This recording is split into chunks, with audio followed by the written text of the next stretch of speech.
Good morning, everybody. You are tuned to Computers 2K now on the Nissan Communications Network. I'm Emlon, your host for the next couple of hours, along with Nick. Hi. Hi, good morning. And Spence is here. Yes. Yeah. And Gal is here. Good morning. Good morning. Our number is 919-518-9773, Computers 2K Voice on Skype. And today's show is made possible by vMix Software and is sponsored by Tom Sinclair of Live Streaming Gear. Yeah, so we're back. Back from where? Thank God.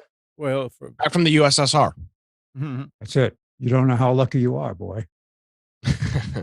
Yeah. So just to make it short, it took a new monitor to put in a brand new monitor, and Nick's tweaking to get it back to where it was. And Yeah, the real problem was a new monitor. Your monitor died. That was the problem. right, yep. You should Monitor- tweak it with a hammer. And I was wondering, and I need to find out if that's an LED backlit, or is it Yes. the old one? I mean, if Yeah, it's most likely an LED bat. I don't know what else it would be. it's like the what do you have, the LCD that's backlit with the like the thin neon Fluorescent. Oh yeah. fluorescent, That's like the, I don't know. I mean, this If it's that old, it's that- most likely LCD. It's an LED backlit, most likely. that's this monitor is from 2008. oh yeah, it's probably LED. It's the It could- monitor- it could most be- likely LED. It could be the fluorescent tube. That's what I was saying, because I don't think, unless the power supply for the LEDs went out, I don't think everything will go out like a fluorescent. And in the morning, later on, I was thinking, in the morning when I started vMix, everything looked a little reddish. And after a couple of seconds, it went normal. So Well, that's your eye. That's just your eyes. yeah, I know. Yeah. I've got that's another thing that I found out. So It's hard to believe that Hannah- I have actually replaced those fluorescent tubes in laptops. I know. I know. That I was mean, something. Yeah. this is the 25-inch, and I had a 27 here, but it took too much room on the disk. So I actually bought a 27. I couldn't find a 25 that had a VGA output, because I wanted it to be, I figured if it's the same, everything will work right. Used to have Yeah. that big TV on the wall too, hanging on the No. chains No. that had your status. Didn't you used to have a really big monitor on the up That's- above your desk That's in my office. in your office? That's what I mean. An No. office. Yeah. I'm talking about here. Yeah. And this 27 is about an inch and a half narrower than the older 27 because of the And no bezel. yeah. So this works fine. But no, I mean, you were saying that the color is it's me. Hannah was telling me after she got over COVID that other than the cough that's going away, it seems like she forgot certain things that she was doing every day at school in the lab. That I had to go to the paperwork and remember how to do this. I was stumped. I said, "Oh, that's a good thing." And it turns out that yeah, it's a, you know, just like your taste and smell sometimes go away and then comes back. It can play havoc with your memory. So I said, "Oh, great! From now on, if I don't remember something, it's not the age. It's not Lipitor. It's COVID." Yeah, they use it. They blame everything else on it. So might as well throw that in there Right, too. that's right. Gas is a gazillion Yep. dollars a gallon. Oh, it's because of I COVID. couldn't pay my rent this month. It's not COVID. Yeah, there you go. Yep. I spent too much money on stuff this month. It's COVID. So what else is happening, Nick? Hmm. Just real quick, as far as the primaries that were here, did it go the way that you thought it would go? Did you Primaries. did you have? I mean, Primaries were 3 weeks ago. I Yeah, it know was- we didn't talk about it, and every time they're still talking about it on TV every now and then. I said, I mean, Well, It yeah, depends on where you live. They're so Yeah. I'm they're talking all over about the you state. in your area. Did things Yeah, go yeah, the no, way? yeah, they went fine. it, Mhm. it went according to predictions, put it that way. All right. I've got a question Yes. for our friend Gal. Hold on a second here. I'd like to show him something. Let's see.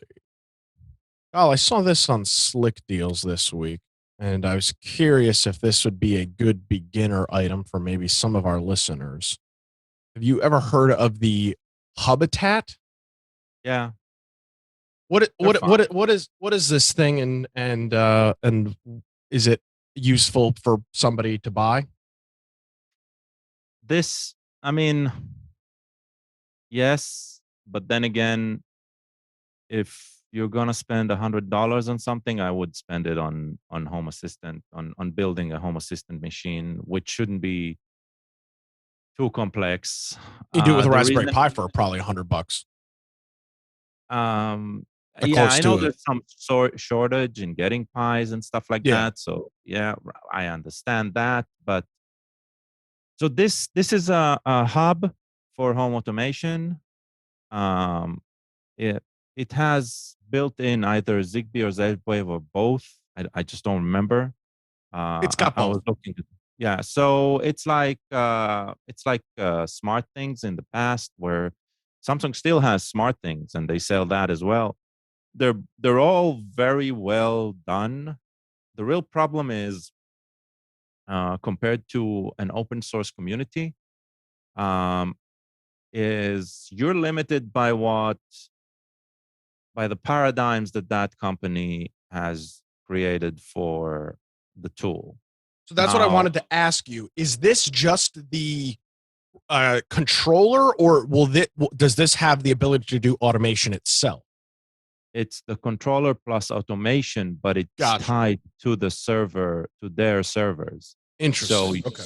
So your So- risk is if they go out of business, you're done. Exactly. Like Wink. Exactly. Like Wink, Yeah. what was the one Amnon had? Hook, Hook. right? Look, oh yeah, yeah. Yeah, right. Like any of those. So theoretically, it does the control locally, but the communication with it, let's say the mobile The app, integrations, most the likely, right? integrations, they're all based on their servers.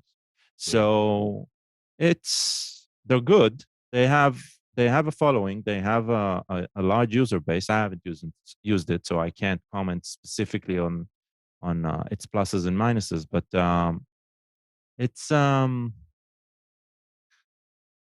after you get to know Home Assistant, this looks like a bad investment, right? Because just yes, I understand there's some technical details you need to deal with on your own when installing Home Assistant.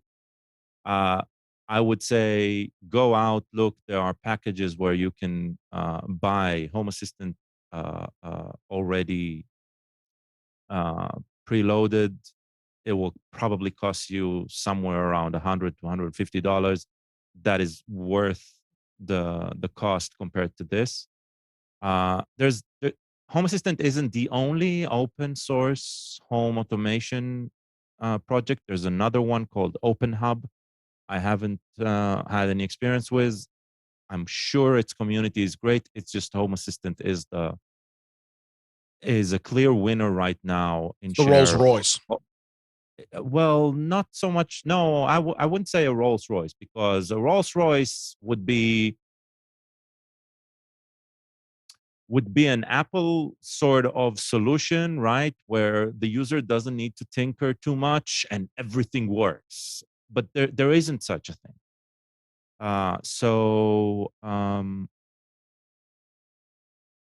It's definitely, and Rolls Royce isn't an engineer's car, right? By any stretch of the imagination. It's a Citroën de Chevaux. It's the, how about this? It's the Crown Vic of home automation. You can do it. You can see Crown Vic in many different forms. They're tweaked to do about everything. The hubcap version, and then there's the. Now, let me ask you this, Gal. So let's say you get one of these Hubitats, Hubitats, and you use it for a little while and you're not super happy with the dashboard functionality of it. Can you still, in the future, could you use this as your Zigbee and Z-Wave controller just as those? Because that might not be a bad deal if that's the case. Maybe. I mean, not. It wouldn't be, or in a way, yes. So I'm pretty sure Hubitat has integration into Home Assistant. So Home Assistant can be the point where you do all of your automation, and Hubitat will be the controller, the one where you add all of the devices into, and it exposes either by a direct integration, or usually there's an MQTT endpoint that can be used. And so Home Assistant with Node-RED on it, for example, they can take full advantage of the Hubitat installation. That is how, when I started with Home Assistant, I still had smart things, Samsung smart things. And that was the thing. At the beginning, the smart, because I had everything already added to the smart things, and smart things was already installed, all I had was just hook it up, and suddenly everything from smart things will show up in Home Assistant as natively, sort of, right? And so everything will be controlled there. So the same would be true for Hubitat. The same would be true for anything, by the way, right? Any ecosystem that has some sort of integration, and most hubs, even Wink in the past, had that type of integration, right? But the moment their servers die, that's when you need to move everything. So if you're splurging $100 on a machine that has the system on it, theoretically a Raspberry Pi at $60 with a USB key that has Z-Wave for $40, right? And you got the same packet. So yes, it makes things packed comfortably, compactly. It might be a good starting point if you're unsure if you're going to enjoy it. You're going to need to learn the quirks of this before you move to something else. At this point, if you're at the learning mode, I'd say there's a great solution already there. So no real need. Yeah. So I saw that on sale this week. And just was curious about it. Yeah. So it has both. I mean, I'm looking on their website and it says compatible with standard protocol. But Z-Wave and Zigbee. It's both in one. Maybe even Bluetooth, but yeah. Okay, so now the Z-Wave hub that we got, Nick, I don't remember how much it was. That I don't remember either. The Zeus one, about $40. The Zeus, 40. Yeah. And how much would a Zigbee hub be? Another Roughly. $30-$40. But You Okay. can also buy, there's a very old one, the one that I use. I say old because it hasn't been updated, like the firmware and stuff like that. There's some community work to update the firmware that has both of the radios in them. Okay. So But this one, if you're starting, choose one. It doesn't matter which. yeah, no, I mean it's fine. But if you're thinking about going farther, and you may need to go with Zigbee also, because there's something. I mean, I'm just looking from cost now. Never mind the technical. Uh, Well, hold on this, though. I want to be clear. It's more than just cost because the technical. If we're talking about individuals that are setting these up and maintaining them that are not super technical, then I think that is an important piece of the puzzle. Okay. So it says it works with Alexa. It works with Yeah, it works Google. with everything. Google Home. It works with all Yeah. of it. It Yeah, says because it connects to a cloud server somewhere, right? no. Then It all of says that hookup everything. is already prepared. It says everything is local. Yeah, but it's not. Okay. It can't. It says write your The own Zigbee and apps. the Z-Wave connection, that's local. That is correct, right? Okay. Authentication, for example, relies on the external server. Okay. You Oh want to yeah. log into your local machine, right? You need to log into the Hubitat server. If you want your mobile phone to hook up to that system, right? You might be able to open a local web browser pointing to a local IP and get an interface. That might be the case. I'm not even sure that It that exists, it says right? works without internet. Yeah, that's the Z-Wave and the Yeah. Zigbee part of it. Okay. That's the idea. Yeah. Would All you in. That's the say, thing. The moment you understand the technology, you understand the buzzwords and you understand what they're trying, right? So would you say that uh, there's going to be significant growth in the Zigbee Z-Wave arena, or is it going to mostly things are going to go Wi-Fi? Because I see more and more I like think it's never water, gonna for win. example, water I think, water valves and things. Now you can buy them Wi-Fi. You don't have to buy. yeah, yeah. It's so here's the thing. Wi-Fi is a lot less energy efficient than Zigbee and Z-Wave.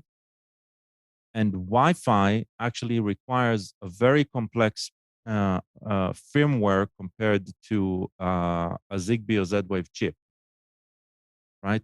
Because there's always a network stack involved in Wi-Fi. You need a web server running in Right. order for No, Wi-Fi to I work. understand, but for So, simplicity's sake, depending on how complex your goals are, if you just want a few sensors, a few cameras, right, but you know, think about it. Wi-Fi, anything you do with Wi-Fi exposes you security-wise, exposes that network tremendously and has a lot of drawbacks. The only pro for using Wi-Fi is you already have the equipment. yeah, So it's that is what most people, that is the first mistake people are doing, right? When they're looking at home automation and say, hey, I already have the equipment, right? Then let me just buy this little Wi-Fi trinket for $5 to $10 and let me try it out, Mhm. which is fine until the point of you need to make a decision. Are you investing and making your home more automated? Then you should 100% step away from Wi-Fi, because the only real way of using that is creating a separate Wi-Fi network just for your Internet of Things. And when you do that, you're starting to incur cost that is higher than than doing a separate Zigbee or Z-Wave, right? So I understand the appeal. The moment you understand the risks, and you don't need to be super paranoid. It's not about being paranoid. Security, I mean, we put a lock on our door because we don't want anybody stepping in accidentally or intentionally, right? But if they really intent on, they'll just kick in the door. So the security level of using Z-Wave and Zigbee is, first of all, it's a separate set of rules for these items, and using them to step into the rest of the network isn't possible. At least that's the mindset I would hope people are having when they're looking into this. All right. No, I'm trying to decide now on a whole home water shutoff valve that's easy. I have to install one. I have an automatic shutoff valve on my hot water heater, but it's not. It's completely the only way I could get even a notification. It gave me alarm contacts on it that I'd have to put in a separate sensor in order to just get a notification. It's not going to. I can't control it today. When these first came out, the network attached ones, they were incredibly expensive. So I went with the cheaper solution, was still $150. It wasn't cheap.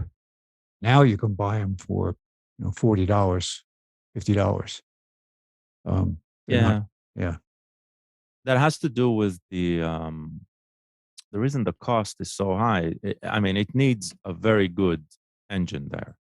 Yeah. To do it. It needs to be efficient because it works either on battery or very low DC voltage. So yeah. Yeah, the one I have is 12-volt DC. So it has built-in batteries. I mean, it's a good solution, but the only thing it's going to do is, the only way I know anything's happening is I have a leak sensor in the bottom of my water heater pan and where the plumbing comes in. I'll know there's a leak and I'll know it's shut off. But that's all I'll know. I can't control it. So I need to upgrade. Yep. I just had my water meter raised because I had a depression in my lawn. Right. When our house, so they did do it. It came. Yeah. It was no big deal. They were done. An hour, they were done. Wow. And so I'm very happy with that. So now I can start to fill in. And I have a big depression in my front lawn because my meter had always leaked from the time the house was new, and it sat on clay. So when they came back and replaced the meter and the leak stopped, my whole lawn sank. And the curb broke, and the street had basically a sinkhole in it from everything drying out. Amazing. Yeah.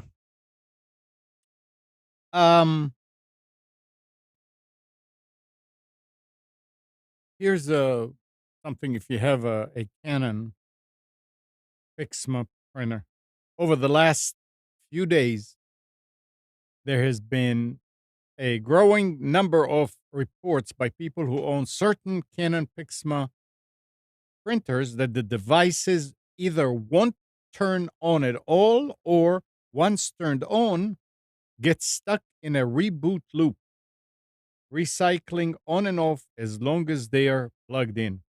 That's from The Verge. And there is no patch for it as of last Friday. So if you have a Pixma and you have that problem, it's something that will probably get fixed. Don't worry about it. Well, either easy said than done, but worry, but know that it won't help you. Yeah, you're not right.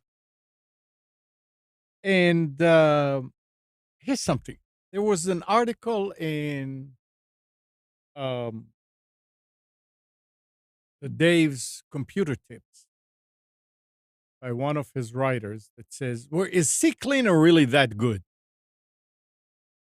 And the guy The answer is no. Huh? The answer is no. Yeah, they said that he started saying how everybody is always jumping to CCleaner's defense when he writes something negative about it, and he went on and on. But he's saying the truth is it's not that great. He said, I use a program called Wise Cleaner, Wise Disk Cleaner, and it's on wisecleaner.com to clean junk files. And it finds more than what CCleaner does. He says, now the place where you put all the temporary and deleted and junk files is not a secret. So why does CCleaner not getting more. So I went ahead and I downloaded it, and I ran it. I ran CCleaner in Analyze, like he said, and then I ran it in Analyze, and sure enough, it found more. So yeah, I did away with CCleaner. Now, if you want to have also something, they have a bunch of free tools on wisecleaner.com. If What's you the URL? wisecleaner.com. Wise. Wise, WISE, Wise. Okay. All right. And they have a registry cleaner that will look and tell you what's safe and what's not safe to remove. And they have deeper scanning for files and for this is not really needed that much, but the file cleaner, yeah. So if you go to Wise, WISE cleaner.com and click on products, you're going to see the different ones. And he gave a bunch of, I mean, it's interesting to go to Dave's Computer Tips and read that article about CCleaner and how the author compared the two and different things. And it's and the fact one of the main facts why yeah I'm going to delete it is because AVG owns it now.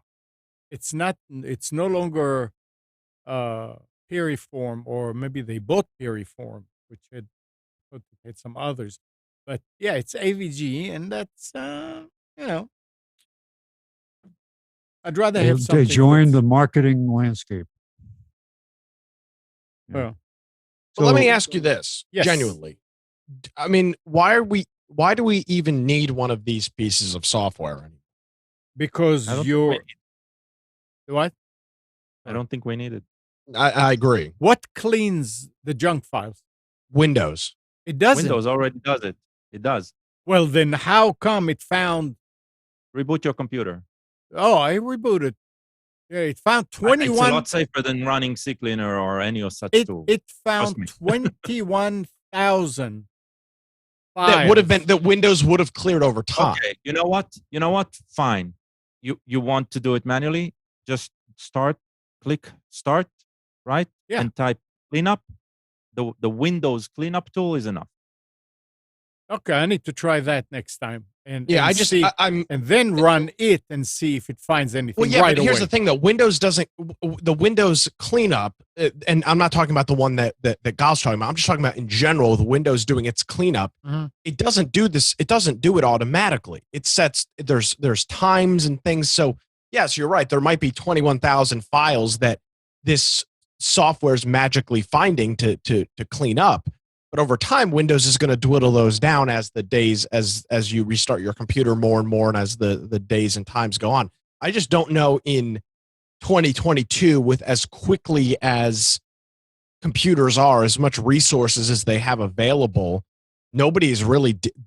I mean, storage is so cheap. If you're out of storage, CCleaner isn't your problem. Your problem is getting a new hard drive or a new solid state drive for $35. It doesn't seem to be software that's useful anymore. I mean, unless you are running a dog old computer. I mean, unless you're talking about running a super old platform. I don't see the use case for it anymore. No wonder. No, yeah. Well, I think a lot of people know what it is, and a lot of people like it. And I mean, I've used it before, but I don't know. I don't know what it does. And like Alan says, yeah, the caches, your web browsing cache. Yeah, I mean, that could easily be 21,000 files. That's not slowing down your computer. I was looking at the list, and there were a bunch of TMP files, but there was a bunch of stuff where uninstall, and the Windows uninstaller is known to not clean very well. That I agree with. Yeah. And for uninstalling, I would use something like BCU or bulk crap uninstaller or something else. Because I agree with you, the Windows uninstaller is garbage. I don't know. This seems to. I think what you're saying is true, guys. I mean, it's if you sit back and you just let Windows work at it, you know, it will clean up. But there, I don't see anything wrong about using something like a cleaner like that once a month. Yeah, I'm not saying use it every day. And I didn't use Sea Cleaner for some time. I don't do it on regular basis, so that may have been where the thing came. But if you, that's when you do the fast scan. It's interesting. It's intriguing. When you do the deep scan, it found another 120 some, and it says that you need to look at these, but these are also unneeded. I I didn't use that, uh, but it's it's if people are using, I mean, and I'm using Sea Cleaner, and I like the fact that I can clean the hard drive. Um, then Wise Disk Cleaner is more appealing. So this is for the people that are diehard Sea Cleaner users. Look at that one, and you may switch. But yeah, even without it, things will probably work right. Fine, be like that. All right. It's risky. No, for registry, yes, but for file, I don't think so. For deleting, cleaning junk files, It's not a problem till it's a problem. true. Yeah. And again, I think the question is, are you actively having a problem with your computer that you need this to solve? I think that's a valid point. If you're genuinely having an issue with the slowdown or application not working correctly or something like that, then absolutely, maybe you need to take a look at running something like that. Um, but I'm not sure that. Yeah, I'm just not sure That that's always the it's, case. yeah. Oh, okay. That's hey, everybody's allowed an Yeah, opinion. absolutely. Um, Here is something I didn't even know existed. The Google Assistant is losing the ability to create location-based reminders. That's from Ars Technica. It says these were incredibly useful commands. You could tell Google Assistant, like, remind me to take the trash out when I get home. And your phone, which is always tracking your location, would ping you when you walked in the door. You could also say things like, remind me to buy milk next time I'm at Walmart. And it would just work. Google is sending out notifications telling users the feature is dead. A message on a Google support page says the options to create reminders for certain location is going away soon. You can still create reminders at a certain time and set routines for a location. And the author says suggesting routine as a replacement is a ludicrous suggestion since routines are, well, routines and one to repeat after a set period of time. They also are meant to trigger smart home automation or alarm clocks. They aren't simple notifications. This is really, I mean, I never knew that existed. It knows where you are. It's got your location. So it's great. You don't go, yeah, next time I'm over there, I'm going to pick that up. I don't need it, but so you can tell it, remind me next time I'm at that store or that place to do such and such. That's useful, but I guess the privacy problem cropped up and or creeped up, and that's what happened. I don't know if Alexa has no, there's nothing there. It's got to be the phone that tracks you. So it's up to Google to do it. Yeah, Alexa, I wonder if the Apple way you Stop saying set the up word. the way you set up an Amazon Echo, Thank you. right? Yeah. Is remember people are using Amazon and Echo as their wake word as well. It's Yeah, but if you use it uh, and you don't have something that tracks you, but to set it up, you have to set it up on your phone. yeah, It's already on your phone. So Correct. I think they have something similar. I just never tested it. I don't know if they have it automatically. Oh. But hey, people, if you're annoyed by this, switch to Home Assistant. Because then, this is the interesting thing, right? You install the Home Assistant application, you set it up to track location, but it doesn't send the information anywhere else except your own server. You get your own history, you get your own automation based on location. You get to choose the technology, it does the location, and the data remains with you. Now, the price, after setting up the hardware and all that, the price is just understanding the process, which is the one thing you'll do that is a bit more complex to set up a domain name that points to your server with a certificate. It is completely free. It requires a few steps. That is the most involved step in setting up a Home Assistant.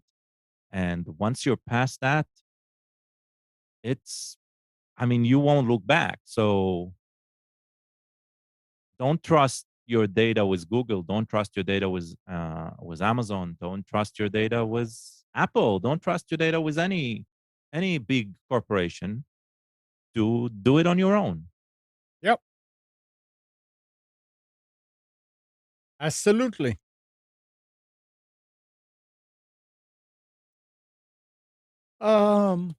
Let's see what else we have here. Oh, this is interesting from it comes out of from Sony. Smartphone cameras and DSLRs have been moving in opposite directions for the past few years. And image quality from phones will finally trump that of their single lens reflex rivals by 2024, according to Sony. Yeah, right. Well, I, I, I'll say why I call bullshit. There is just one simple thing: the Yeah. size of the lens. and the fun and the portability and interchangeability of the lens. Now, if they're probably right about the what the sensor itself will be able to capture. Mm-hmm.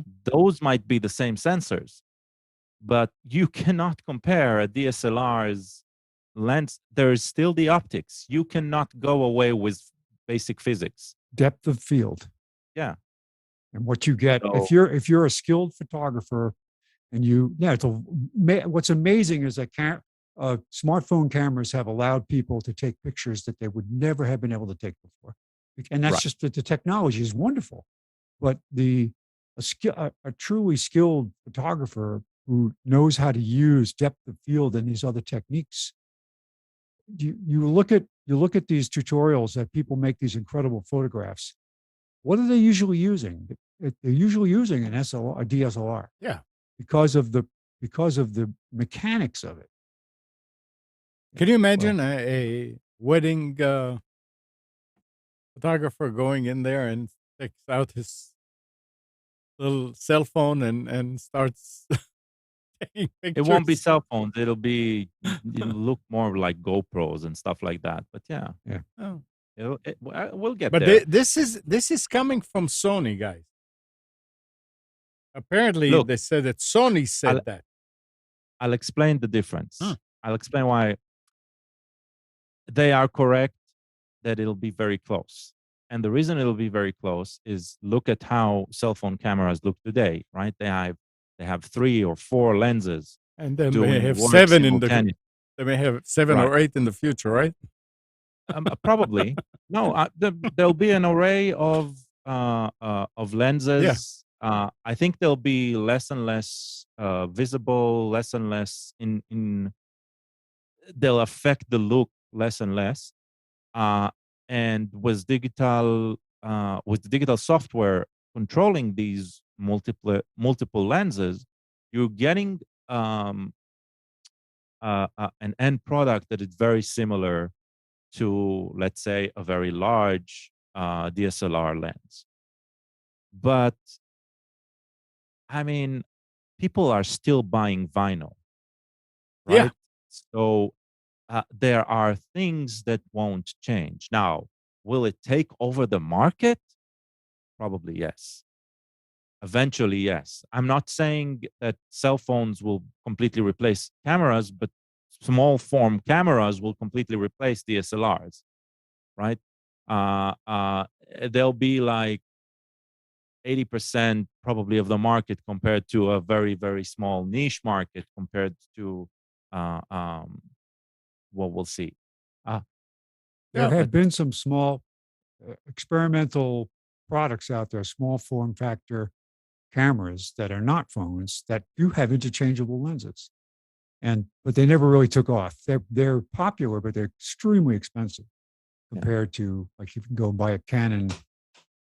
weren't there some adapters that you can put lenses on top of a Oh cell yeah, phone? I have Yeah, one. You know, those are mostly crap. It's goofy. You can't have a case on your phone. You have to take the case off for it to work. oh, okay. So that's the fallback to it is it's basically a clamp with a lens that sits over the lens. You have to adjust it. Now, yeah, you might be able to do amazing things with it, but it is not easy to use. Yeah. Yeah. It's just sort funny. of a nice try product. Yeah. All right. Spence, are you ready for specials? I am. I'm going to go through all the current meat prices at Costco.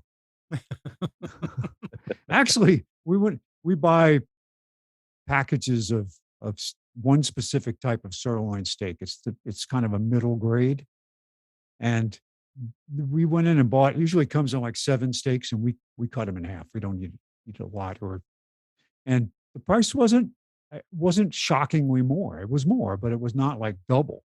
It was maybe $6 or $7 more for the package. We were pleased. All right. That being said, okay. So Computers 2K Now specials for June 5th. Wow. June 5th. Amazing. 2022. Are things returning to normal? Yeah. Yet? Still? What's the next crisis coming down the pipe? Define normal. Well, you don't wake up in the morning and decide, am I going to buy food or buy gas? So, yeah, amazing. All right. So, how was your week? I had a user come up to me and ask why their computer would not turn on. I go over to the desk and notice a pool of water. So, I immediately unplugged the computer and lifted up. Water came pouring out of the side vents.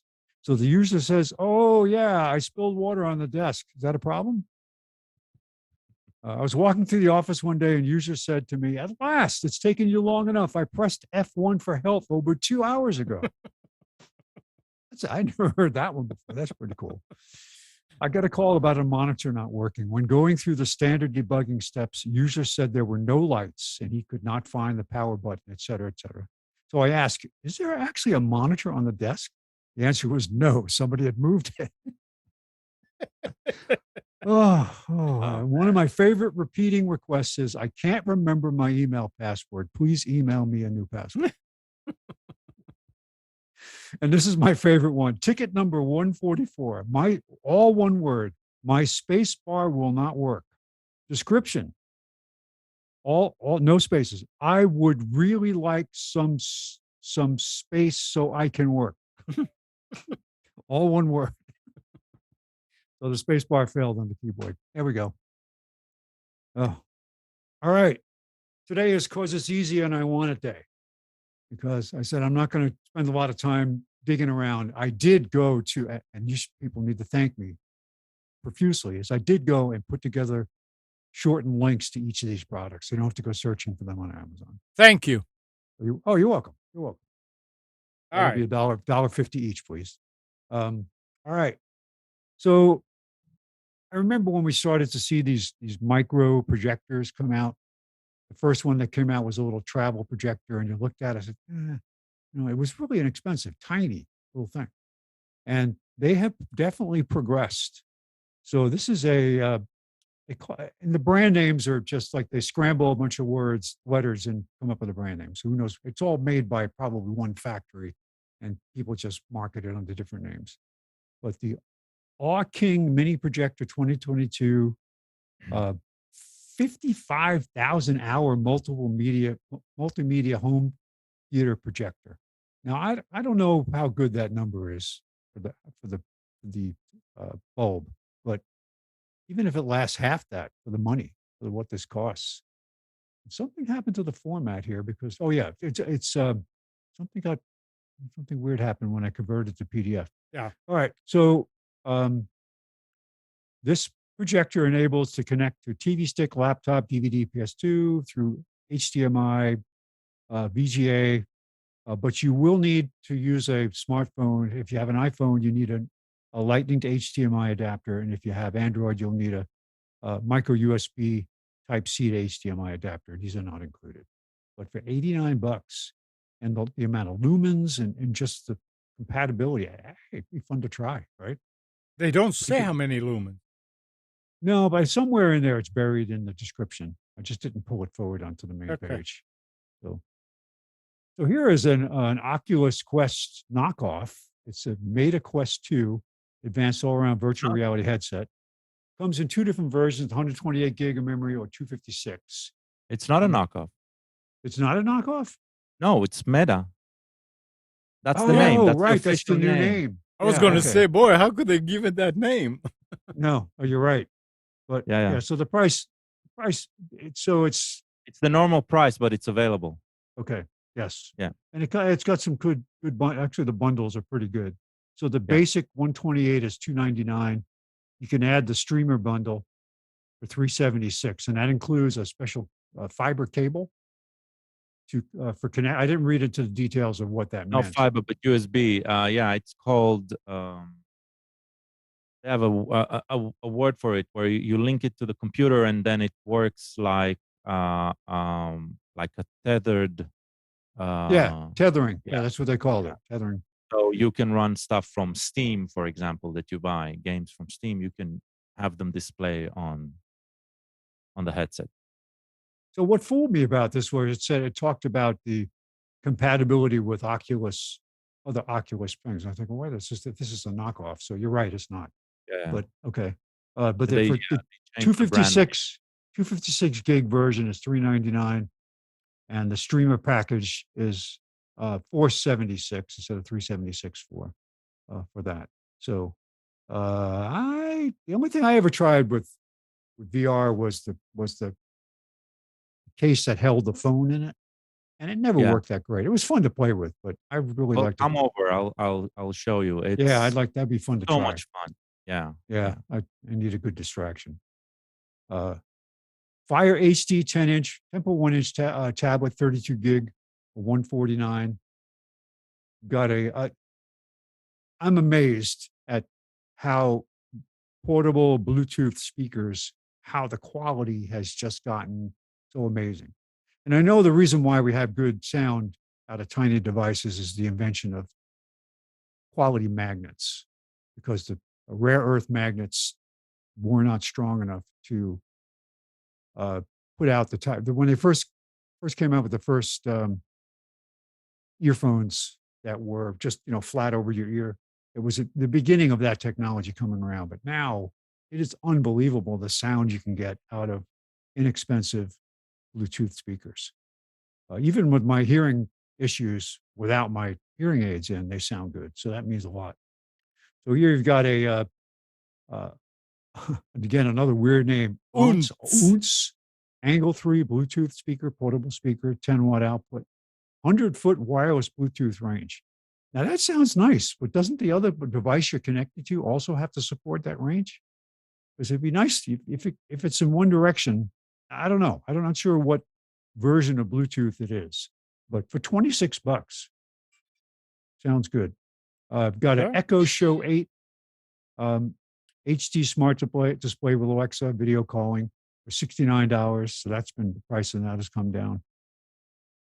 Got a set of Sony extra bass wireless earbuds for $108. Got a Fire 7 Kids tablet. And I've always been really, in the beginning, I was very much against giving tablets to kids and having dedicated stuff like that, because I felt like it was a way to just hand it off to the kid. Here, go be quiet in the corner. And then parents would just, you see them in restaurants, the kids 18 months old got a tablet in front of them while parents are drinking, and the kid is over there playing with the tablet just to keep them quiet. No, Yeah, but then the kid comes back and says, "How do I solve this equation?"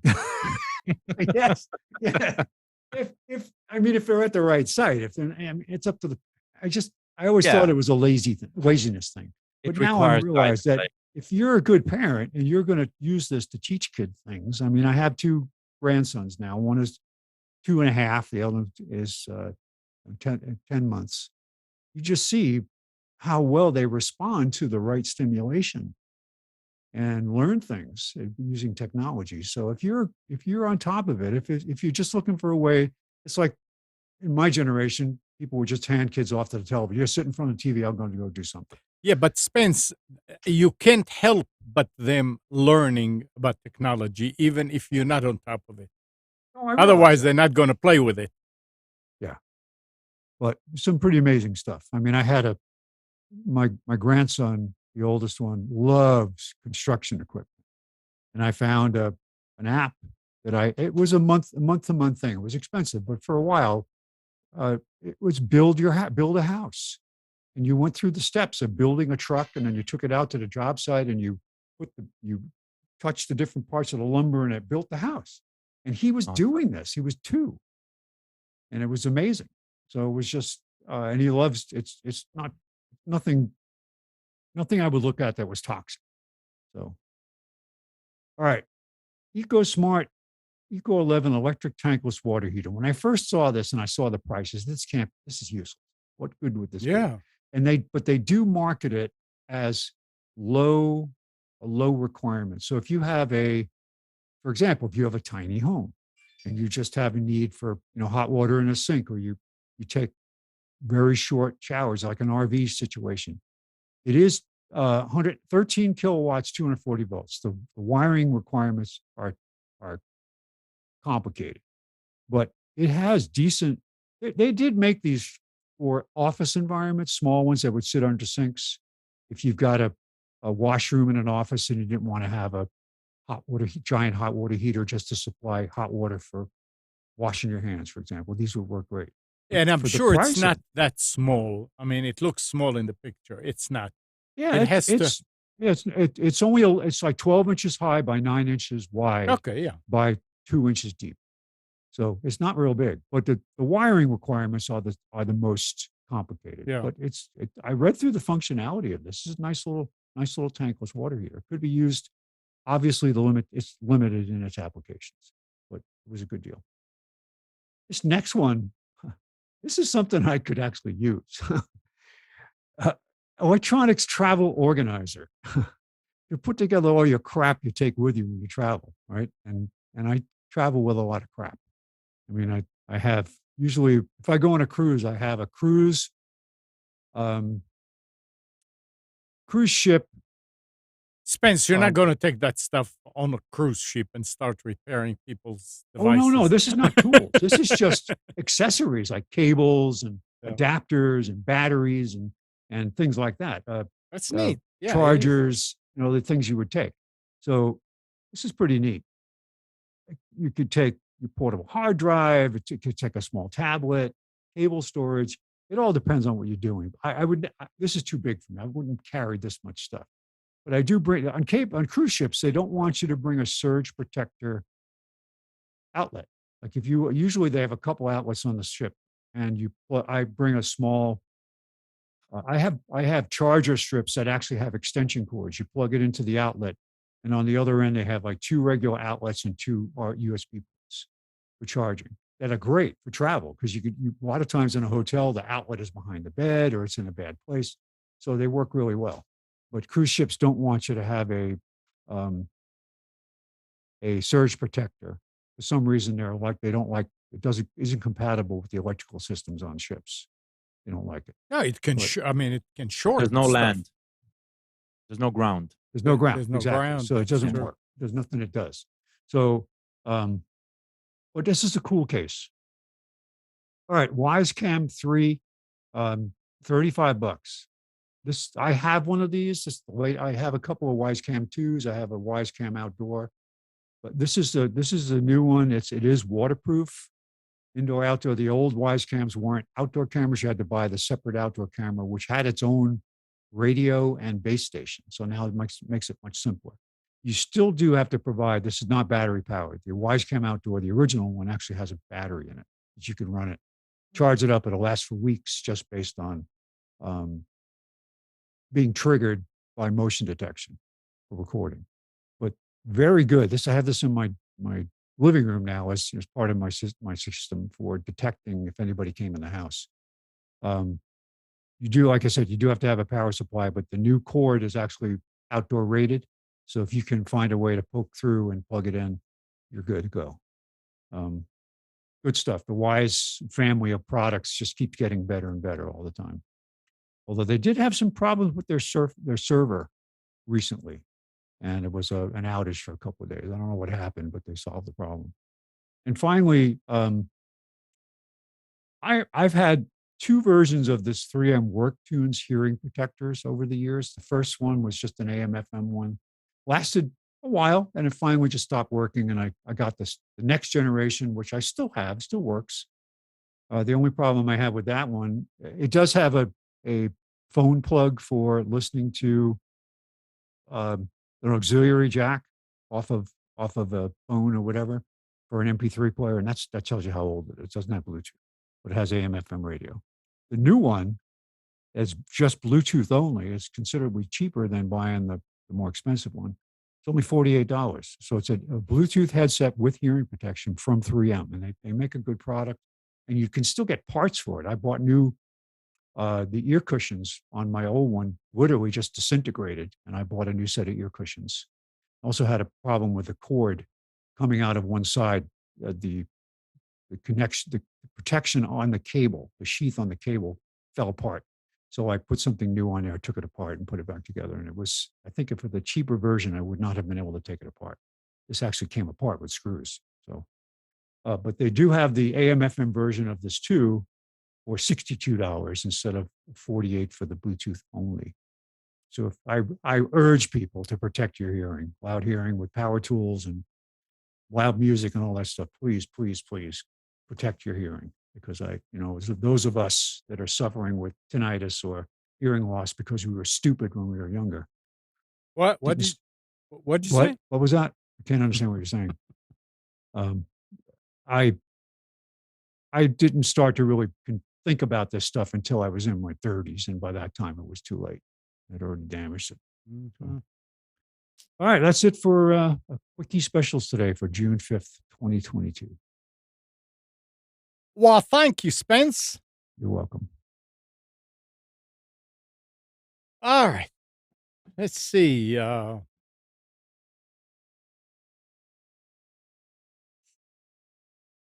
Privacy again. Committee leaders in both the House and Senate are poised to introduce an online privacy bill, with key lawmakers releasing a bipartisan draft Friday. The U.S. has lagged behind the EU and China in establishing national privacy rules for online platforms. But this bipartisan... Who wrote this article? Lagging behind China? I mean, I don't think you're allowed to. You've got 2 problems already. Read the first sentence again. Committee leaders in both the House and Bullshit. Senate. There's no such thing as committed leaders in the federal government. So that's not true. China does not have privacy law. China has privacy law that are the best in the whole world, when it comes to what are they going to protect the government from. Yeah, correct. You know, Exactly. they can Wow. just point their finger and yeah, you do it and it's done. But anyway, Jeez. yeah, the author is funny here. But this bipartisan effort shows signs of life, even as the looming midterm mark the unofficial end of legislating. On Friday, they unveiled a discussion draft of the American Data Privacy and Protection Act.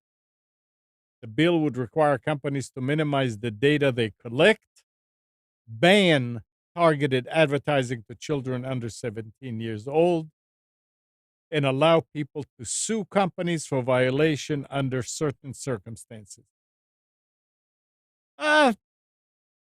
Like Nick said, yeah, who wrote that? I'm searching bipartisan effort, privacy laws, and news. Just search bipartisan. You're not going to find anything. Yeah. So yeah, that's a useless search term. So there's something about specifically for privacy laws. Yeah. So there's something from 2 days ago in the Washington Times, and this is how it starts. 2 Republican lawmaker and 1 House Democrat said Well, that's considered Friday bipartisan. that Yeah. they Well, because you developed a draft data privacy. So Yeah. I wonder where that article that you were pulling, while that does sound ridiculous, that typical for a bill, you only have about 3 or 4 people that are your draft people of it. So yes, it's as crazy as that sounds. You get 3 Republicans and 1 Democrat, or 3 Democrats and 1 Republican, and it is considered bipartisan. Yeah. I agree. But that's the thing. If you're going to report on it, right? But as you said, like everything structured into that article is so skewed with using every term to its max abuse. What they left out was the fact that it says House leaders, after consulting with their Chinese overlords, decided that they were going to have a privacy bill. Oh boy. Yeah, what was that? What was that vote in the Senate or in the House where only one representative from the opposite party voted with them? It was like in the 2 years ago or something like that. It was obviously along party lines, but yeah, they call it bipartisan because there was one guy. And that's and while that sounds ridiculous, that's very, like, for example, even in the North Carolina General Assembly right now, there's a bill going through about PFAS, which is you guys don't deal with it as much. It's probably not a big thing up. It's not a big thing up in Raleigh, but Chemours, DuPont, which has a site in Fayetteville, was dumping pollutants into the river for the better part of 40 years. And same thing, it's a bipartisan bill. It's Charlie Miller, Ted Davis, Frank Eiler, all Republicans, and then a Democrat from Cumberland County, and it's considered bipartisan. That's just how it works. The Democrat had to vote for it if he was running for re-election, right? Well, something like that, but it's just it's always, I've always found that to be an interesting term to point out Gal's thing. 2 Republicans and 1 Democrat, and it's considered bipartisan. But yeah, when a bill only has 3 primary sponsors and maybe a couple of other regular sponsors, that's kind of how it works out. It's pretty interesting. Yeah. All right. Any of you have older iPads? I know Spence does. Oh, I do. Yeah. Okay. Spence is still rocking his iPad 1. I have no idea what's the Apple A7 and A8 base chips. Those are relatively new. Yeah, what it says, older iPads with the Apple A7 and A8 base chips. That's not as old as the ones I have. Okay. No. May soon be able to run Linux. Developer Conrad Dibkio and a Linux enthusiast going by Quack 723 have collaborated to get Linux kernel version 5.18 booting on an old iPad Air 2. A major That tells you that it's a lot newer than what I have. Okay. A major feat for a device that was designed to never run any operating system other than Apple's. So That's going to be at least a dual core processor. My original iPads, and I had the generation 1 and generation 2 are both single processor. yeah, but And it's the generation 2 one, I can still watch Netflix and Amazon on it. It works. Not much else though. and I wonder when this is going to come here. EU countries and EU lawmakers are set to agree on a common charging port for mobile phones, tablets, and headphones on June 7th when they meet to discuss a proposal that has been fiercely criticized by Apple. That's coming from Reuters. Is it a new Chinese approved intelligence charging Yeah. port? No, The think about propo- it. If Apple is against it, it just means it's USB-C and it's not what's Yeah, lightning. right. They That's how want- we call it, right? Yeah, Yeah. Lightning. true. So now they'll force to make iPhones. They are Yeah. getting there. There's a couple of new things, new developments in that space with USB. They have to. They have to. Yeah. They have to. Yeah, they just can't hold out. The anymore. proposal for a Yeah. single mobile charging port was first broached by the European Commission more than a decade ago after iPhone and Android users complained about having to use different chargers for their phones. The former is charged from a lightning cable, while Android devices are powered using USB-C connectors. The trilogue next Tuesday will be the second and likely the final one between EU countries and EU lawmakers on the topic, an indication of a strong push to get the deal done.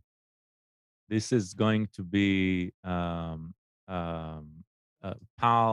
and NTSC all And over NTSC, again. okay, You'll have iPhones for the US market with Lightning. No, I mean, once the EU comes up with a law like that, like they'll fall suit and they'll change it globally. It won't make any sense either. So yeah, about it's damn time. it's probably not going to happen overnight either. I mean, they give manufacturers normally a year or two to Apple has to use up all those lightning sockets first. probably. That's probably the deal they'll broker, but yeah. They do ship some phones now with lightning to USB-C adapters. As long as supplies last. Right? Yeah.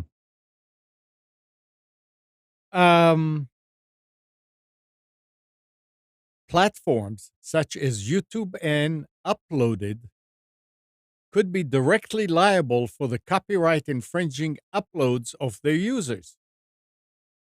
The German Federal Court of Justice came to this conclusion based on advice from the EU's top court. Several liability lawsuits will now be sent back to the lower court to decide whether damages are indeed warranted. The federal court's decision opens the door to a potential liability ruling. Whether damages are indeed warranted depends on the situation, which will require review by a lower court. In essence, the court will now have to decide whether the measures YouTube and Uploaded have taken in response to the reported copyright infringements are sufficient. As such, it will be among the first cases where the upload filter requirements of the copyright directive will be put to the test. And I say, what are they talking about? I mean, YouTube already errs on the side of erring when they look at videos. they still, you have to fight them and say, no, I have the right for this. So I don't know why they, I mean, unless there's more going on out there. But it's going to put them in bad shape, in a bad situation if that's the case, and people will start suing, or copyright holders will start suing them directly. So we'll follow this and see what happens. And this is interesting. From now on, Russian and Belarusian entities can only buy CPUs operating at below 25 megahertz and offering performance of up to 5 gigaflops from Taiwanese companies. This essentially excludes all modern technology, including microcontrollers for more or less sophisticated devices. Due to restrictions imposed on exports to Russia by the United States, United Kingdom, and the European Union, leading Taiwanese companies were among the first to cease working with Russia after the country started the full-scale war against Ukraine in late February. This week, Taiwan Ministry of Economic Affairs formally published its list of high-tech products that are banned from exportation to Russia and Belarus, which prevents all kinds of Taiwan-produced high-tech devices, as well as tools used to make chips, whether or not they use technologies originated from the US, UK, or EU, which were already covered by restrictions, to be exported to the aggressive nation. So they're taking like little nips at them. I mean, can you imagine? No, 25 megahertz is the fastest you can buy. Yeah, bizarre. Yeah, but they're doing something.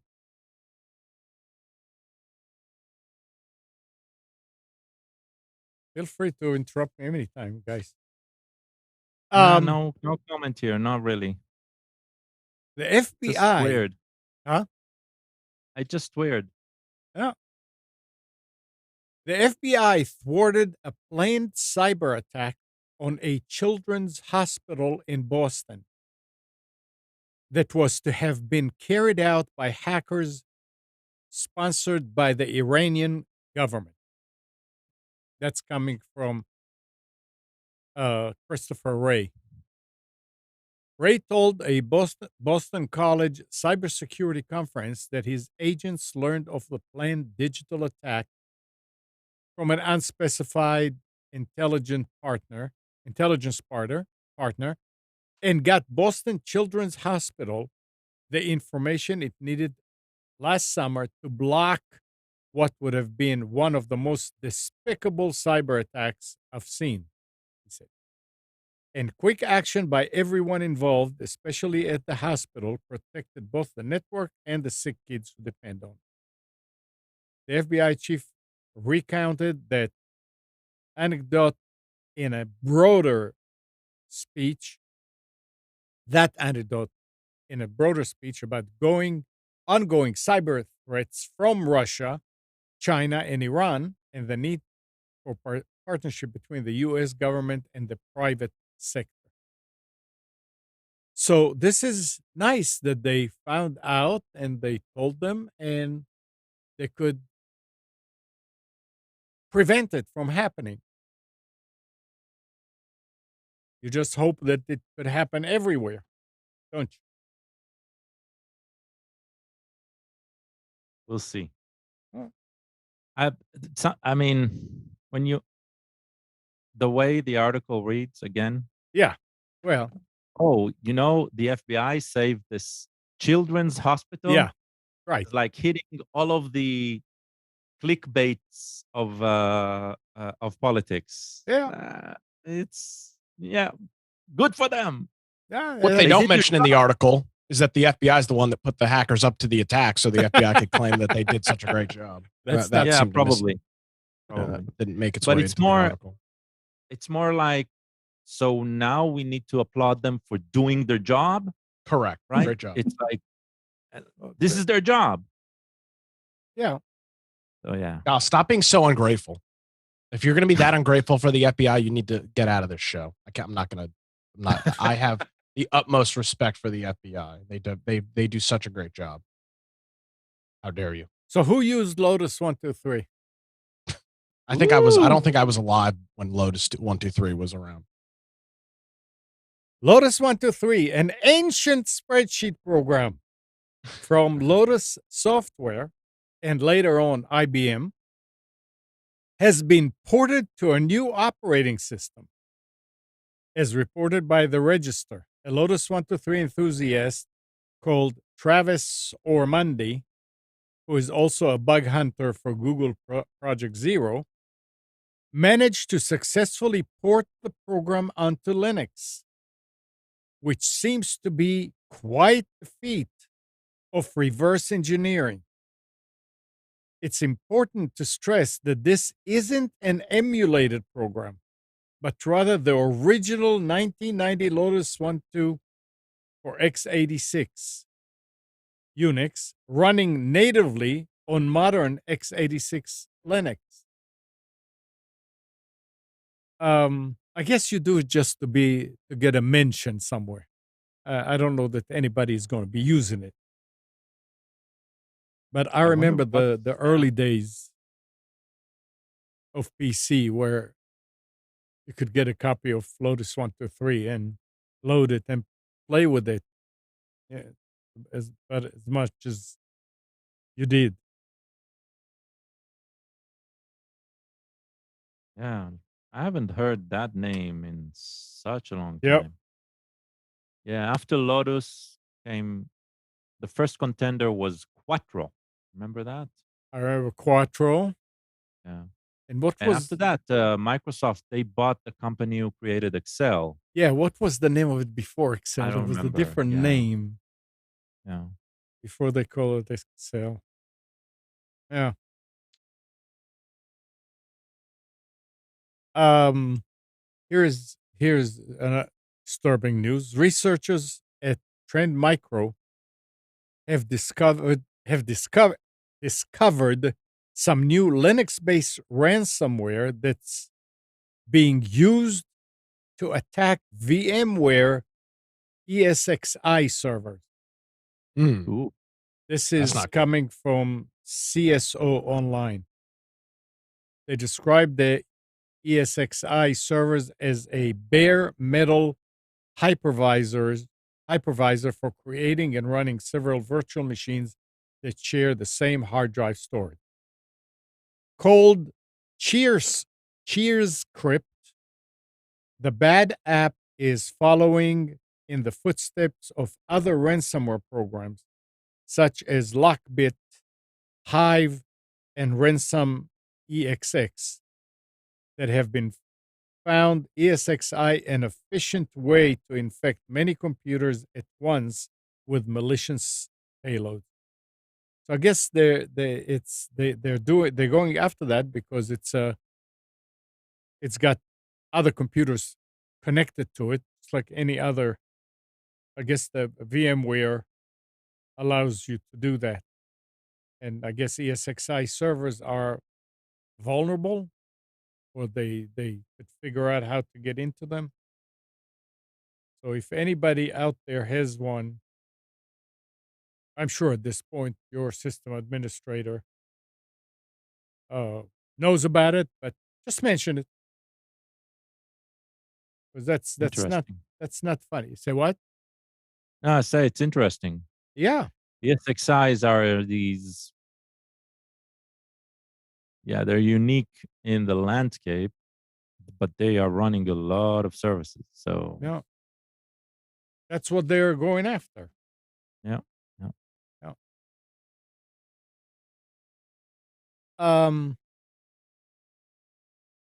In 2018, Engadget described Cydia is the maker of an app store for jailbroken iPhones that shut down, claiming it just wasn't profitable.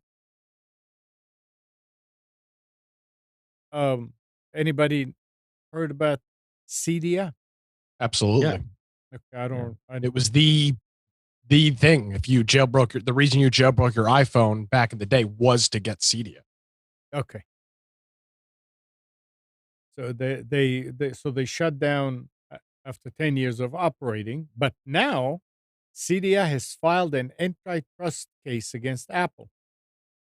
Hmm. On Thursday, Judge Yvonne Gonzalez Rogers, the same judge that oversaw the case between Apple and Epic, ruled Hmm. Cydia's creator, Jay Shurek Freeman, could present his claim against the company after rejecting a bid by Apple to dismiss the complaint.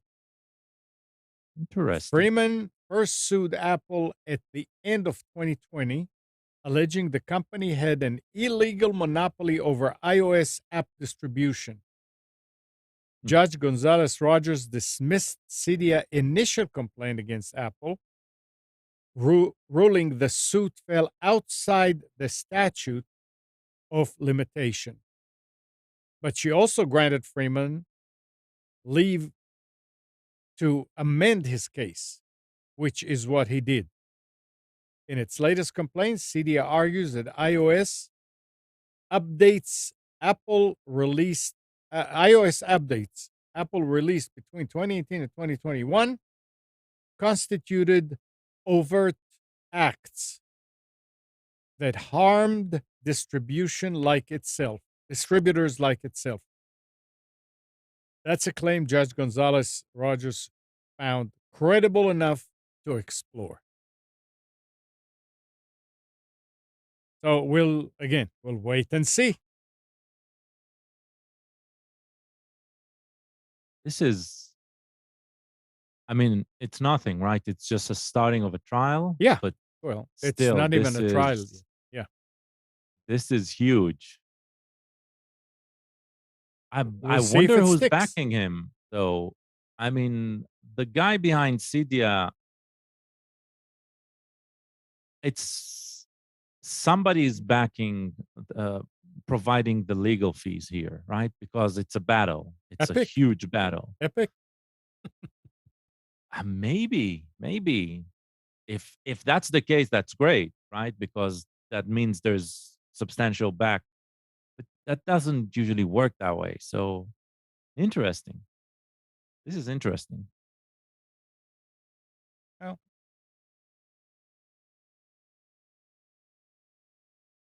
very interesting. Very, very, very much indeed. This is also kind of, for 5 years, Foxconn promised and spectacularly failed to build a much hyped, sprawling factory near Mount Pleasant, Wisconsin.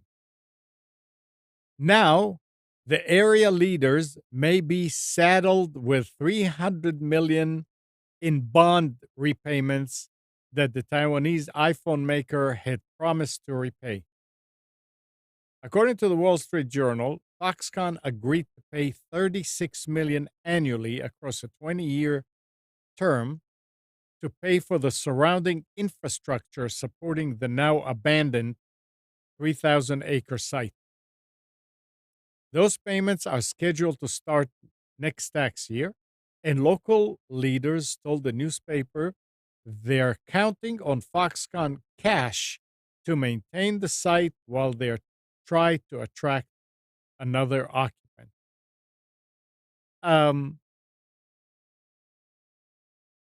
Was this another we're not going to do it after the last election? I wonder. No, it says for 5 years.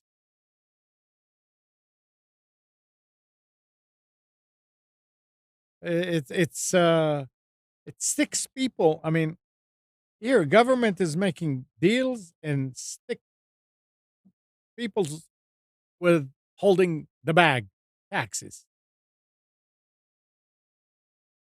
Yeah, but that's nothing new. Yeah, I know. But I mean, this is something big.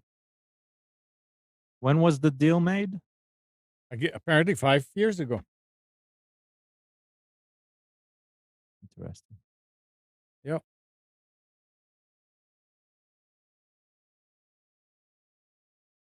Um, let's talk a little bit about technology out there. I had a call from my brother-in-law, and we were talking and started talking about phones, and he had a problem with his phone. He wanted the headset, test set to do it. Turns out they still have a landline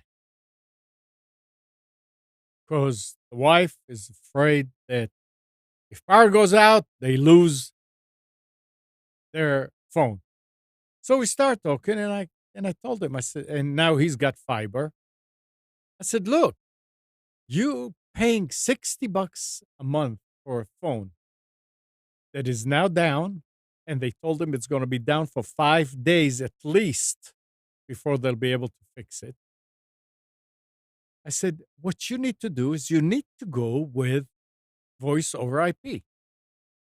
Yeah, but what happens if the power goes out? I said, if you are equipped correctly, the fiber doesn't go down when power goes out.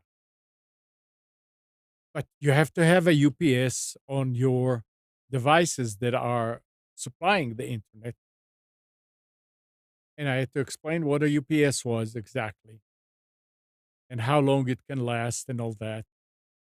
And he said, yeah, but what happens if it's a 2-3 days? I said, well, what happens right now to your refrigerator if there's a power outage of 2-3 days? He said, well, we have a generator. I said, uh-huh. So here it is.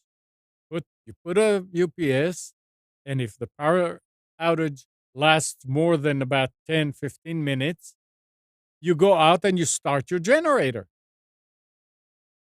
You'll never use your phone. Not only that, these days, almost everybody has a cell phone.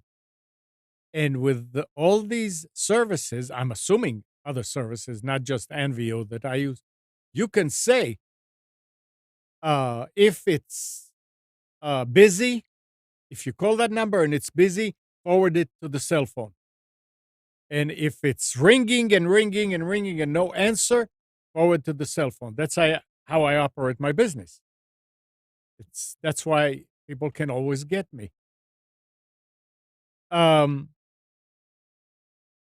He didn't seem to exactly understand it, but after a while explaining and all that, I told him, and he said, so really, there's really no reason to have a landline. I said, not in today's technology. He said, yeah, but I can't explain it to my wife. I said, well, if But you want, I'll come over and explain. but Yeah. that's the thing. Yeah. It's still going to be the same functionality as a landline. Correct. If all she wants, I mean, practically all she wants is that the phone at home will ring. Right. So you're just replacing that cable, right? Correct. So all you need to ask, he needs to ask his wife, right? If what she's worried about is the cable or whether she's going to be able to pick up at home. If that's all they want, That's all they then want. that's what they'll get. Yeah, I know. And he said, so how would they use all the phones in the house? I said, the same way. It'll continue to work. Yeah. Yep. I guess it's hard for people to understand that. I mean, we've been doing it for years like that here. It's hard for people to grasp the fact that, yeah, everything will still work. Do they And- have cell phones? what? Do they have cell Yeah. phones? Oh, yeah. I know. Yeah. Cell phone is the ultimate backup. You Yeah. don't, then it makes the landline a useful one, but the secondary one, which isn't a problem. Not really. In the early days, I think it was a big deal. Yeah, if power goes out, Right. Your landline will stay up because Spectrum, or back then Time Warner, and before that, whatever, power goes out, it goes down. I don't care if you have a UPS. The Right. network goes down. So it wasn't it wasn't as robust as it is today. Things change. Uh, with fiber, it's not just the speed that you're getting. It also it will continue to operate. So it's I'm I'm I'm waiting to hear what he accomplished with her. And the best thing was, well, here you go. You're already without a phone for 3 days, and they tell you another 5 days. So what is going on? He said, she's furious. I said, yeah, but what are you going to do?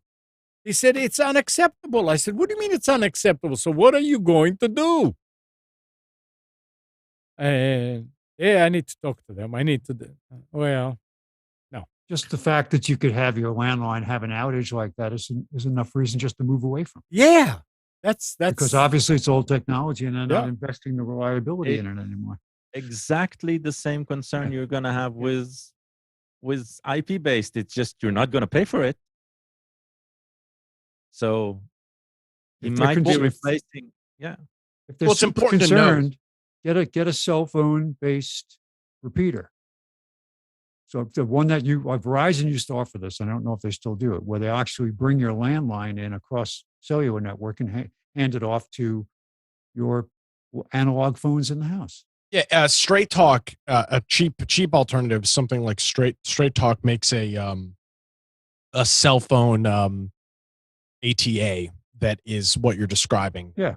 Spence. It looks like an UMA or an Obi-Hi, but it's wireless, obviously, case from the cell network, and you get an RJ11 copper line out of it. Mhm. Yeah. But I mean, especially, and I understand the thing of wanting to have having a landline and the security of it. But when you're talking about, when does the power go out? Well, typically when you've got a storm. Yep.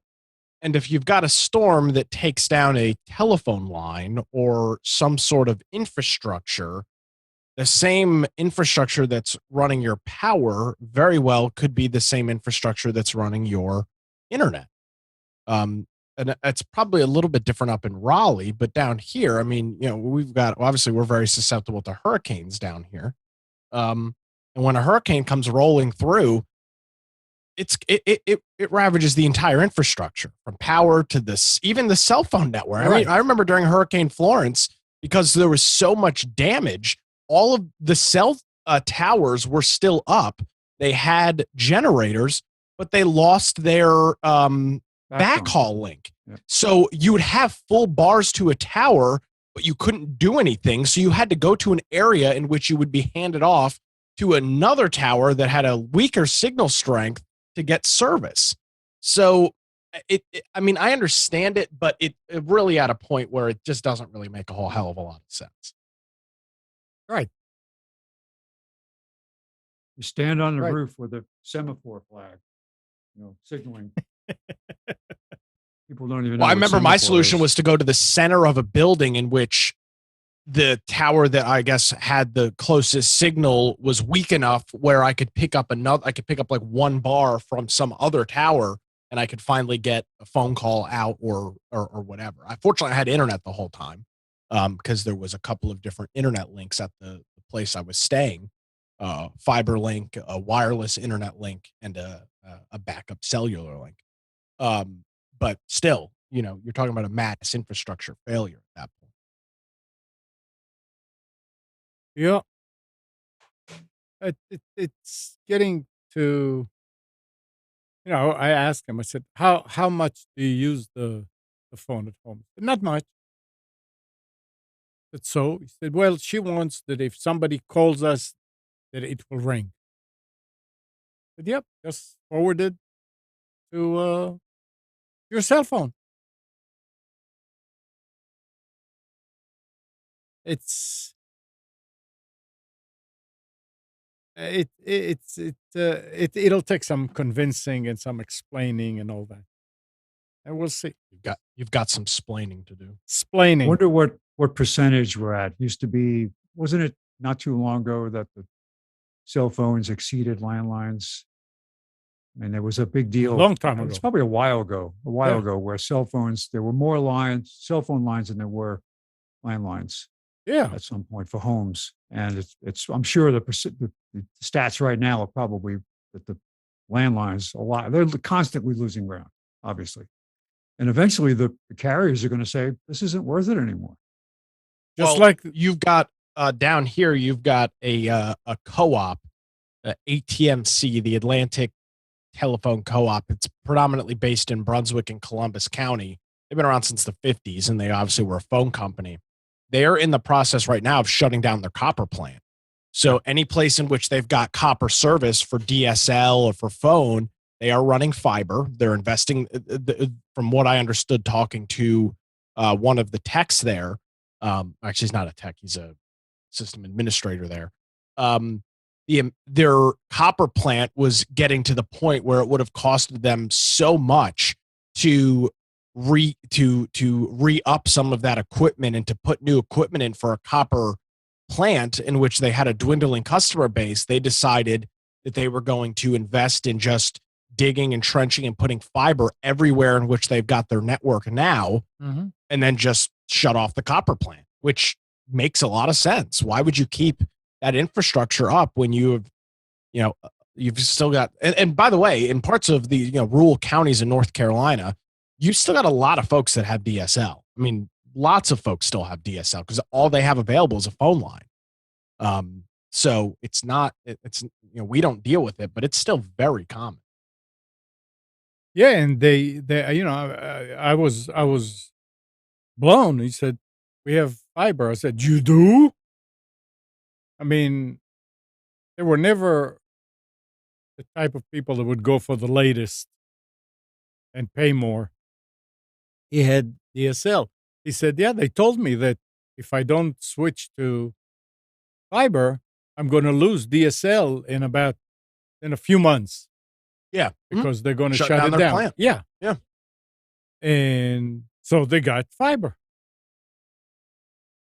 Makes sense. It does make sense, but I mean, the phone landline, that's a cash cow.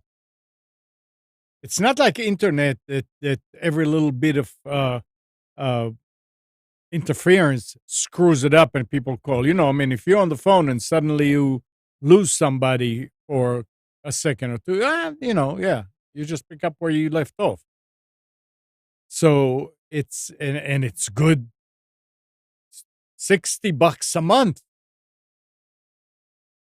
But there's also a lot of maintenance and stuff that is associated with running true. True, but old school cop. But let's be clear, most of these companies that are offering home phone like Spectrum, it's not a copper-based phone system. It's VoIP. Yeah. Oh, yeah, absolutely. Which significantly cuts down their costs. Yeah. And for AT&T, for instance, to repair copper line problem these days is actually easier than it used to be, because you have 300 pairs coming into an area, and now it used to be that, this customer has a problem, this customer, all they do is they just switch the pairs, and they got to the point where there were no available pairs, so they had to run more cable. Today there are 3 customers and there are 300 pairs. I mean, they can go to so many different wires to fix it that it doesn't take any time, and they do have the people that are working there still, linemen that do their work. So they're going to keep it as long as you pay, they're going to keep it up. Well, there's that, but then there's also like what I described going on down here with the aging infrastructure of these copper utilities. It eventually gets to the point where, all right, we have to invest $10 million in new equipment to keep this copper plant up into an operating vantage point, or we just Yeah. start digging and trenching fiber. And most ISPs are, I mean, this is, we're seeing the end result of it now. They've been working on this for the last decade, if not more, decade and a half, maybe. I mean, getting fiber, trenching fiber when it makes sense, when there's new developments going in, putting fiber in there. I mean, they've seen this writing, and now it's eventually going to get to the point where they do start decommissioning these old services because they bolstered up their whatever you want to call their current infrastructure. Yeah. Alan is saying DSL is all that exists here. And he's up. There's a lot of, you'd be surprised, even in North Carolina. I mean, you get out of the major metropolitan areas, get out of Asheville, Raleigh, Charlotte, Wilmington, and get to some even populated counties like Johnston County, for example, which has got a lot. But you get out of a major city in Johnston County, which is, right outside of Raleigh, and you still have just twisted pair DSL that's being offered by CenturyLink. It's very, very prominent still. And Alan is also saying a landline with no features and no calling plan costs more than 2 of my cell services combined. True. And he asked me also, he said, what about long distance? I said, you have a cell phone. You can call anywhere, right? I said, yeah. I said, same thing with the voice over IP. Long distance is part of the plan. So yeah, it's people will find eventually people will change, and I'm hoping that they will change soon. He already sent me an email saying, "Is this what I need?" And it was a UPS. OBI, no? Huh? OBI is, I think it's still the best solution, no? The Yeah, but cheapest I one. mean, you still have to go with somebody. Google Voice, Google Voice. completely free. Yeah. That's what I use at home. Can you actually do new Google Voice these days? Yep. I thought they Yeah, you changed can it. also port your number to Google Voice, and then you are using Okay. the same exact number. Yeah, OBI is most likely the best solution. OBI is definitely the cheapest solution. If you're really worried about 911, you can purchase. There's a third party that provides 911 location information when you're dialing, and you can hook it up and you pay the monthly fee. But I mean, because you have cell phones, you don't really need 911 on the landline, and so it's usually the best solution. Well, the company that I use, Anvil, has a plan that doesn't cost anything, but you paying a penny or 0.01 minute. penny or something like that Yeah. for outgoing. Incoming is all free, but we have it on our home number and never had to pay anything because it's not. And then you being do have to used. pay for E911, right? That's like $2 a month or something. It's more like it's $1.50 or something like and they make you get it. I mean, you have to. It's not like Correct. you Yeah, can. you have to do it. You Yeah. can't opt out. So with OBI, it's optional, at least with the old ones. I It is don't- because Google Voice isn't considered a phone company, so they don't have to require it. Okay. Anvio is they're required to have it. Google Voice, for whatever reason, Google can skirt their way around that requirement. Yeah. All right.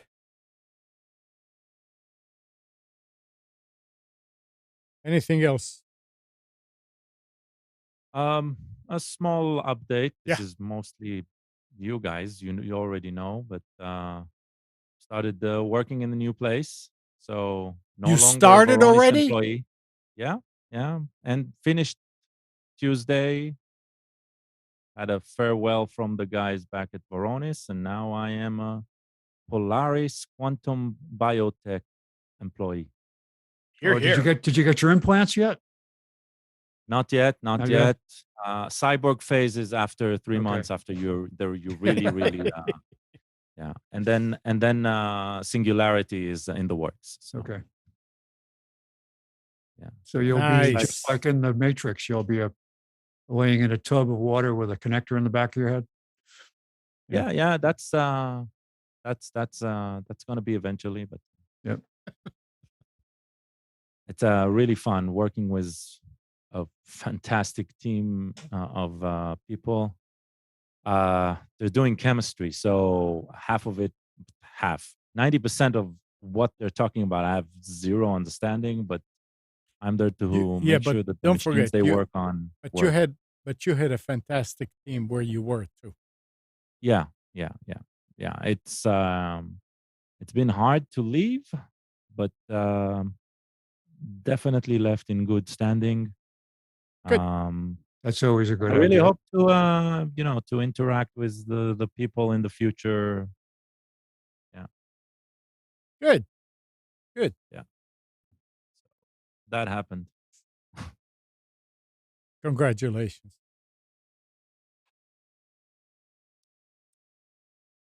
All right. Anything else? Yeah, I got something quick. Yep. I been getting a lot of comments about show notes for the radio show. Yeah. Obviously, contrary to what some people have told me, I don't do any work for that. I just kind of show up and talk for 3 hours. Right. Well, contrary to that, I actually do a decent amount of show prep. So I started a Substack, nickcraig.substack.com. And if you are interested in following some North Carolina news stuff, you can subscribe to that for free. And I post the link to all of the show notes for the show after the radio program every day. So Show notes, as in details. Show notes. I post all the sources, all the articles that I Okay. reference and topics that I talk about. I don't script or write anything out. I Right, don't okay. I literally don't write anything. But I do have all of my stories and things that I You're doing Um, more. You're doing more than what I do for Computers 2K now, where I just put the subjects we talked about. I'll read through full art. I do about 3 or 4 hours of prep every day for the No, next I day's thought show. after the fact. Oh, so you put those before the fact. No, I mean, after the fact. I'm here when I read the story at the end. You see me writing. I just write Apple, Google. you Yeah, know. and I don't use paper. I do it all digitally. Yeah, but the thing. No. But the thing is that you're doing more than that. How about You- this? Go click the link in the chat and go take a look at it, and you'll understand. It's just a link to all of the articles that I talk about on the show. Okay. All right. Well, so So- you're gonna keep it on its own subdomain, or you're gonna add it? It's to Nick it's on Craig? Substack. Yeah. Substack is a blogging platform. So you're not that- gonna add it to the actual recordings of your show on Nick Craig? No, but I am in the process of rebuilding nickcraig.com right now to include all of that stuff. But I'll Okay. keep it on Substack because they do the emailing and all that, and it's nice to keep it. So, Okay. Amnon, will you be switching to a full transcript? No. super easy to do. And do you nowadays. know something? I mean, I wasn't aware of that. If you go to channel 4 under the video, which is Facebook, they do have subtitles. So does YouTube. Yeah, so this But is it. YouTube during or after? No, I think during. You can During. also during. Yeah. And not all of Good it, but a lot of it does. You just have to enable it. I don't. Yeah, Where do you enable it? Just click the closed caption button, I think. Well, there, No, I'll I tell you don't in a have second. one. I'll All go I there. see is playback speed and quality. Hang on. I'll tell you. Playback, that's not for live. That's on the live, yeah. I'll click on something. Playback speed. Even for live can get it. So that's what I'm talking about. So you can Maybe do. on the site. You're looking at the embedded frame. Okay. Yeah. So, but if you go to Facebook, it will actually start. I mean, I think you have to do subtitles and auto-generated captions Yeah, are on. because the reason Facebook does it is because it shows up on the stream and it shows up muted, right? So they enable the closed captioning first. Then when you click on it, it actually stops the closed captioning and you need to actually activate it again when the audio starts. Right? So they want to make sure that you have some sort of idea of what the audio is about. And so they show the captioning. The moment you click on the video, it brings it full screen and turns on the audio. It stops the captioning. And then you can enable it manually. Okay. I mean, That's the rationale behind auto closed captioning videos. with Right, with Facebook, it takes time before it starts. I mean, I did it Yeah. about a minute ago. Still not. We still don't have any captioning, but it Well, that will. the person in the room that's doing it takes them a while to catch up. You got to give them a little time, you know. Nick, remember that program that you were using? Oh, he's stepped up. There was a we need to start talking in a strange and exotic accents to throw off the closed captioning. Yeah, I don't see it. It's still not on. Interesting. I remember having to wait about 30 seconds before it starts. So what do we have to do in order to get it in YouTube? First of all, it might be something on the live stream definition that is probably switched off by Okay, default, I'll need to look. or because it was defined a long time ago. Subtitles, closed caption, unavailable. Why? Shoot. Yeah, it says unavailable. Which feed is YouTube? One. Channel 1. I'm on it now. It says that it's not available. If you put your cursor on the CC, it says subtitles, closed captions are unavailable. Then you probably need to approve it to analyze the Okay. voice. All right. Yeah, on the channel. Yeah, Nick, I was saying, do you remember that program that somebody wrote that was doing it and how Yeah, impressed? what the web captioning software. Mhm. Yeah. No, Facebook is there's remember something. when we used Even to. though it's a minute, but if I turn it off and back on.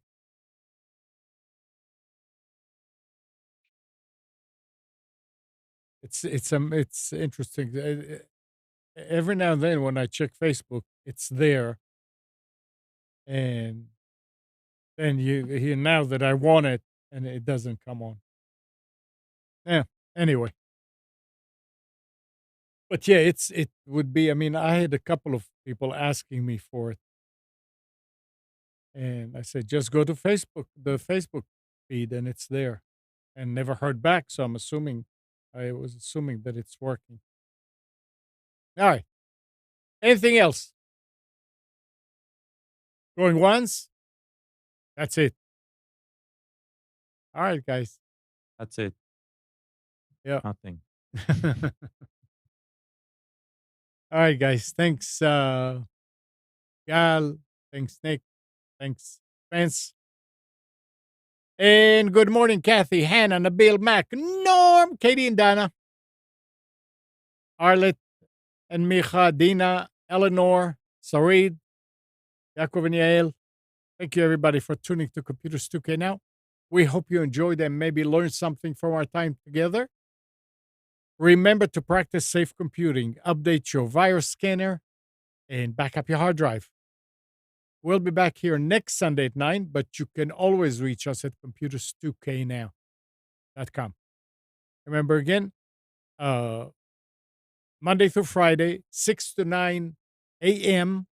Nick is on Wilmington's 980 The Wave and 107.9 FM. And you can tell your Echo to just play 980 The Wave. And or you can go to the recordings at nickcraig.com and listen to all the previous recordings. Also, Tuesdays, 7 p.m., Nick and Brian do the Infection podcast for survival games and gaming news on Twitch. So 7 p.m. Tuesday, twitch.tv/Infection podcast. And we'll be back here next Sunday. See you later.